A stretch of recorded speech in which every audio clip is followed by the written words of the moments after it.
আজকে রাজ্য বাজেট পেশ হলো। তুই যা হয় গত এক দশকের বেশি সময় দেখে আসছি, দিশাহীন এবং রাজ্যের যা দশা, মানুষের যা দুর্দশা, সেটা কাটানোর কোনো অভিপ্রায় নেই।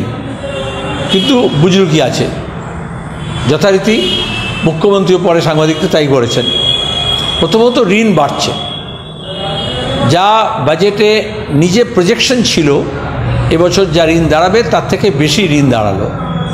তারপরে বলা হচ্ছে বাজার থেকে 81 লক্ষ কোটি টাকা ঋণ নেওয়া হবে এবং এই আর্থিক বছরের শেষে যা ঋণ দাঁড়াবে সেটা হচ্ছে এই সরকার আসার সময় যা ছিল তার 4 গুণ। তাহলে এত ঋণ করে কি হচ্ছে, কোথায় যাচ্ছে, বাধ্যকতা কী? এবং বাজার থেকে বেশি সুদে ঋণটা নেওয়া হচ্ছে শুধু শখ আহ্লাদ মেটানোর জন্য। বেকারদের কাজ দেওয়ার ব্যাপারে কোনো ভাবনা চিন্তাই নেই। প্রসঙ্গ তো ছেড়ে দিলাম, কত কর্মসংস্থান হলো, কত করার পরিকল্পনা আছে, তার বিন্দু বিসর্গ জানাননি। এমনকি আবাস যোজনা নেই, জানি এত দুর্নীতি নিয়ে এত হইচই হচ্ছে।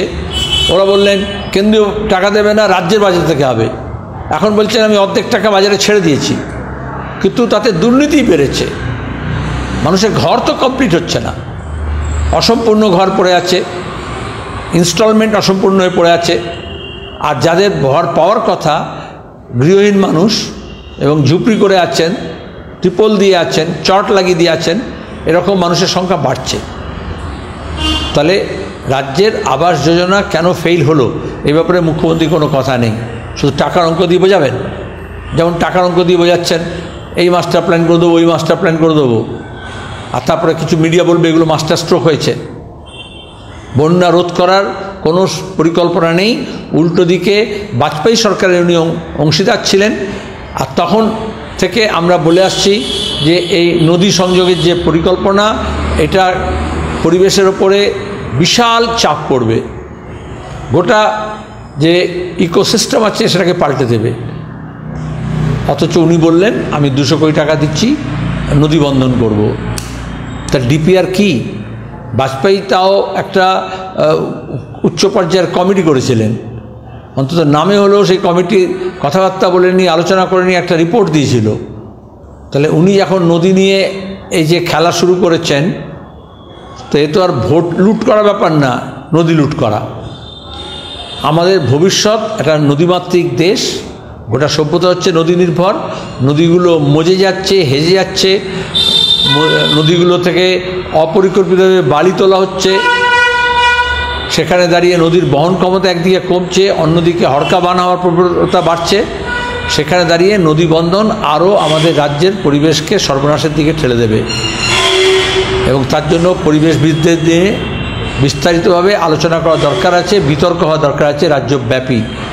নদী ভিত্তিক যে সমাজ গড়ে উঠেছে, নদী নির্ভর যে সমাজ আছে, নদীর জলের ওপর যারা নির্ভর করে, পরিবহনের ওপর যারা নির্ভর করে, নদীর মাছের ওপর যারা নির্ভর করে, মাছ চাষের ওপর যারা নির্ভর করে, মাছ ধরার ওপর যারা নির্ভর করে, তাদের সঙ্গে আলোচনা করেছেন যে কী হবে যোগফল, নিট ফল কী দাঁড়াবে।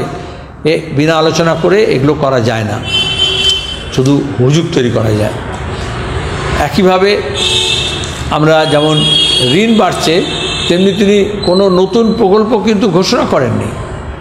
তাহলে এই ঋণের টাকা দিয়ে যে ট্যাঞ্জিবল রেজাল্ট কিছু একটা হবে, কিছু অ্যাসেট তৈরি করা হবে, সেইটার দিকে ঝোঁক নেই, নতুন সম্পদ তৈরি করার দিকে নেই। আর উনি যথারীতি সিপিআইএম বামফ্রন্টকে গালাগাল দিচ্ছেন এতদিন পরেও। আমরা জানি বামফ্রন্টের আমলে স্বাধীনতার পর থেকে বামফ্রন্টের শেষ পর্যন্ত 101 কোটি 92 লক্ষ কোটি তোমার গিয়ে ঋণ হয়েছিল, আর এখন তার 4 গুণ। কিন্তু কোনো ঋণের ভার বোঝা কমানোর জন্য কোনো কার্যকরী পদক্ষেপ তারা গ্রহণ করছেন না। ক্রমাগত ঋণ নির্ভর পরিবার, ঋণ নির্ভর গ্রাম, ঋণ নির্ভর রাজ্য তৈরি করা হচ্ছে।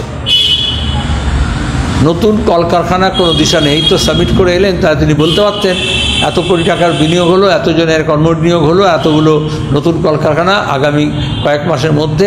একটা রাজ্য সরকার এবারে ভোটের জন্য যাচ্ছে 26-এ, তাহলে আগামী কয়েক মাসের মধ্যে এই সব কারখানাগুলো বিনিয়োগে রূপ পাবে, দেখা যাবে। সেরকম কোনো তার কিচ্ছু নেই।